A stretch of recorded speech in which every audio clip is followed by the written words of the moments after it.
So as we develop applications powered by GenAI, the attack surface or the threat surface, the security threat surface also increases significantly.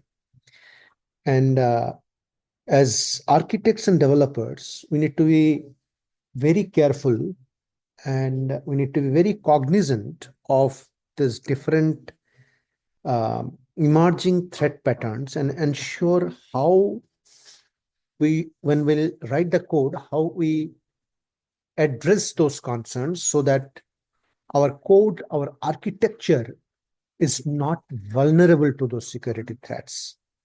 I'll show an example of one such threat and how you can address the threat.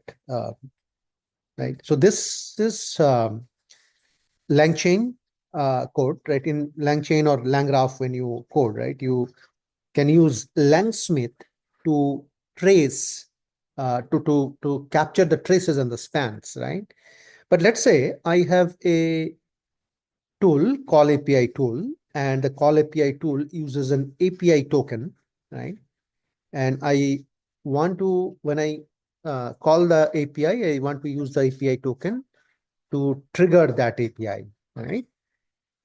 So I wrote the tool function like this. So right now it's a dummy code. I'm not actually calling an API, but I am accepting the API token through the configurable, right? When I invoke this tool, right, I pass the API token as a configurable so that the tool knows about the API token and it can use it to call the API. For now, I'm just returning a message saying that calling the API with the API token, right? Now, if I am not careful, if I am not using this two underscores, right? Let me remove this two underscores from here as well as from here, right? And we'll see what happens if I put the underscore, right? And this is something that part of the Langchain SDK, right? So if I do not use the underscore, that means we are not treating it as a secure parameter. And when I trace this particular piece of code, right, where I said with tracing v2 enabled, I give a project name equal to secure coding, I should be able to see this API token under metadata in Langsmith, right? And let's see that. And this is where it also talks about in Langchain documentation also. This is the page where it talks about this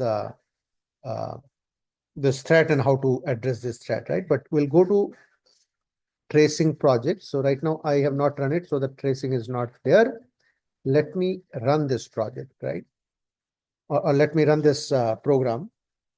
So it has been run.